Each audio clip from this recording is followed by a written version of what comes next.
Hi, this is Lady Lex UK and this is a Dreams tutorial. Previously we did our start of our inventory system and we did a sword pickup. I have now added to this. We now got another prop in the scene, which is our key. So what I've got here is a door, the locked door, which this key will open. And so we want to be able to pick up that key and open the door. So let's see what we've built here. So first of all, you'll notice at the top there, I've changed the text. So now it says equipped item, and then it tells me what I have equipped.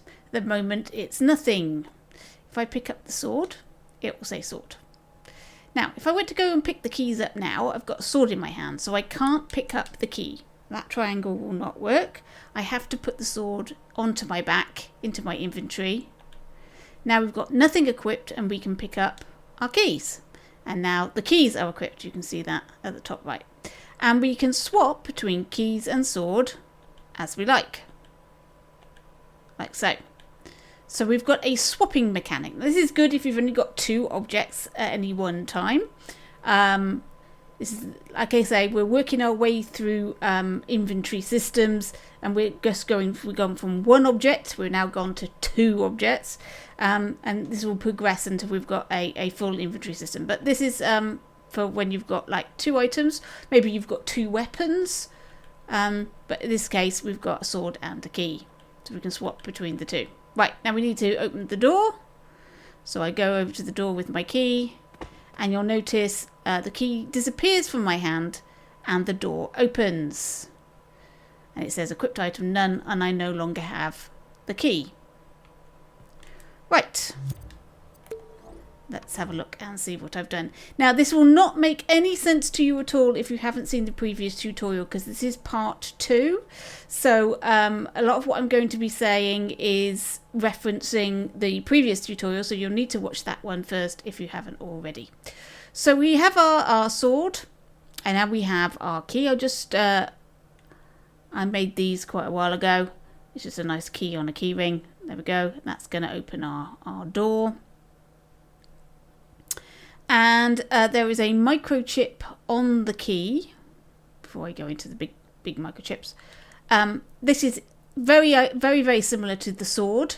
So we've got a tag called collectible, and we've got a wireless receiver looking for the pickup transmission, and we've got a text displayer to display that triangle, and we've got a variable modifier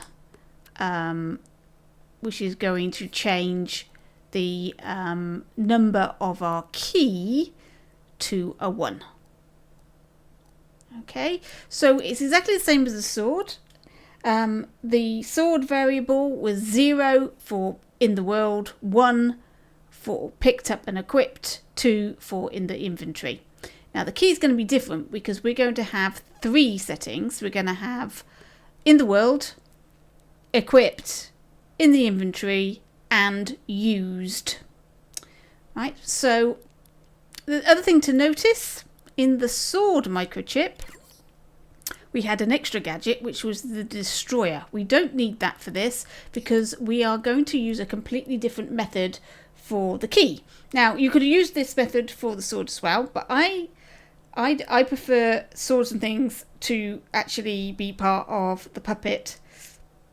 But for the key, I'm going to use some tags and some teleporters. So we don't want to destroy it because we want to actually move it instead. So we're actually physically moving this actual key into the hand of our puppet, or into the inventory of the puppet. So let's have a look at the microchip that does all of that. Okay, so here is our master chip. Let me just move those apart. Right, so we've got there's an extra microchip I'm going to show you in a minute. We've got our sword microchip, which you saw last time. That's this one. And we've got our key. So to start with, what I did is I made a copy of the sword microchip. And then I just changed it so that instead of saying sword, it now says key 1. And I deleted the keyframes and I change the name of the variable modifiers to key. And now I've got a new keyframe. Right, so let's have a look and see what we've got. So we've got our selector. There's a lot of wires here. Let's move this out of the way. Right, we've got our selector. Our variable is wired to the active port, and we were at 0 to start with, which means it's in the world. When it gets to B, that means it's been picked up, and then we're into this selector, which means it's either equipped or in the inventory. And we've got a keyframe, and this keyframe here is raising the hand of our puppet. So I've put a keyframe in to raise the hand of our puppet, so when he has the key in his hand is up like that. And we've got our variable saying we're at position 1, which is equipped. And then we've wired to a teleport, which is this one. And it's looking for a tag called hand. And if we zoom down to our puppet and zoom into the hand, there we go. You can see there is a tag there. This tag, there is the position of the tag. I'm going to just move it slightly because it's still not quite in the right position for what I want. This is where the key is going to go. You may need to fiddle about with this to get this in the right position. Change the angle slightly so that everything is looking right when he picks it up. So that's all that is doing. So that's going to teleport our keys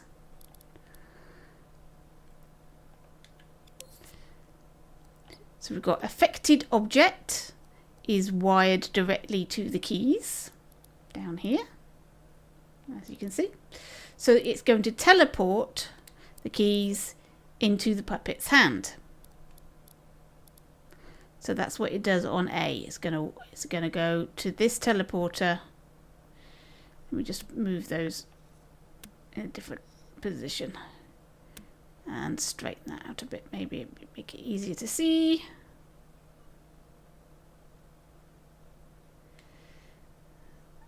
Let's just move that up a bit.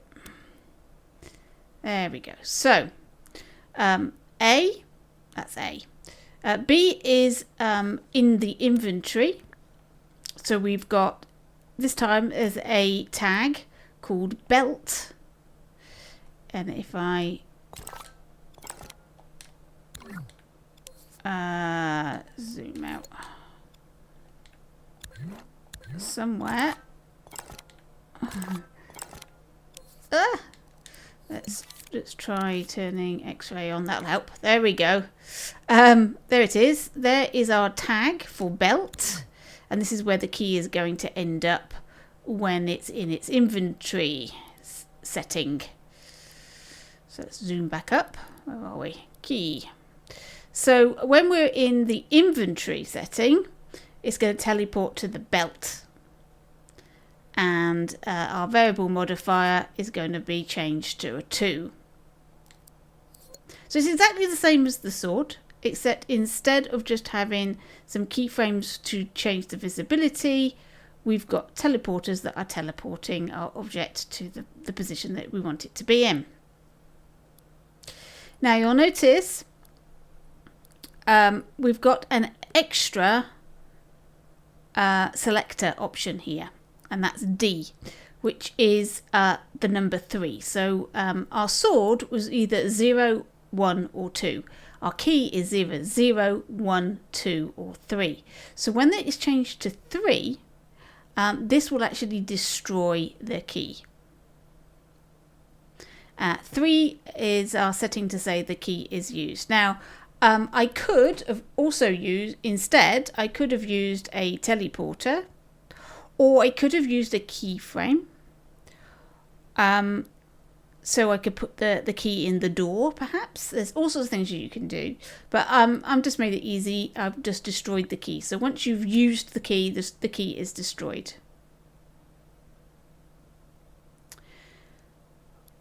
Right.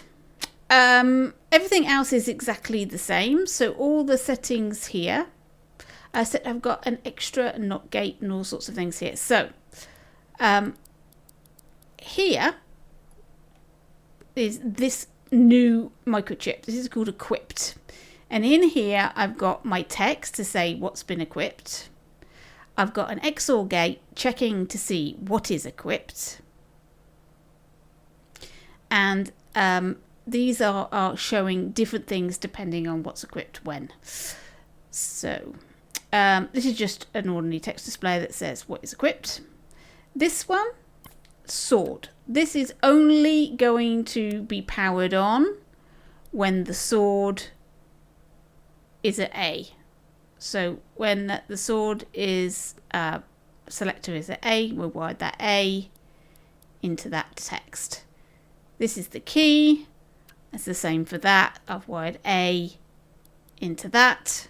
And this one, which is none, is when neither the key or the sword, this is XOR gate, the key or the sword, when that is not equipped, then it will say none. So if neither of them are equipped, then it will display none.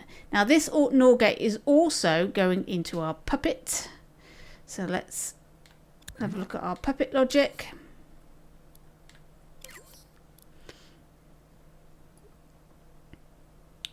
So we've added an AND gate in the AND gate here. So not only is the trigger zone for the Puppet to be able to pick up the object and the triangle being pressed, we're also checking to see if there's anything in his hand. So if there is anything in his hand, or rather if there is not anything in his hand, then it will be active. So we're checking to see if there's anything in his hand. If that is not true, then that's fine, and then it will send the pickup transmission. But if it is true, then that won't be true, and then this transmission won't happen. So you won't be able to pick whatever it is up. So that's true for the sword or the keys. So it's just checking to see if either of those are in the hand. If they've got something equipped, then you can't pick up the keys. And that's what stops that. So there we go. So that's now the moving backwards and forwards through the OR gate and the L1 button, that still applies, that still works. And because we'll have one object in the hand and one object in the inventory, you can swap backwards and forwards between the two. So these will always be in opposition to each other. So when this is a 1, this will be a 2. When this is a 2, this will be a 1. And that will go backwards and forwards. Obviously, if you've got more objects, this is not going to work. And when we get to part 3, an awful lot of what we've got here in terms of the visibility and putting things in the inventory is going to change. But at this point, if you've only got 2 objects and you've just got to swap between one or another, this system will work really well. And that is basically it. So it's very similar to the sword that we had last time. We're just checking to see if objects are equipped. We've just changed the way we're displaying what's equipped. And we've got this lovely door. Now let's have a look at the door code to see what happens when you go towards the door. So the door is looking to see if you've got the key equipped. So we're going back from that number 2, that A selector and that second selector, to see if that is true, and that if you're standing in front of the door. If that's true, then I've got a counter here so that the door will permanently stay open, and we've got the door opening keyframe. And I've also got a variable modifier for the key to turn it to 3, to say destroy the key. We've used it, it's done. Now, originally, I had this. I've got this when powered on. Let me just try something. That was causing me a problem early on. Let's see if I fixed it or not. Right, so we'll put the sword in our hand and we'll walk over to the door, and then we'll swap it for the key. Now you'll notice the key remains in his hand. I've opened the door, but it hasn't destroyed the key. That's because there isn't enough time.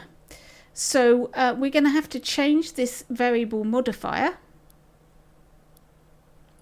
to continuously.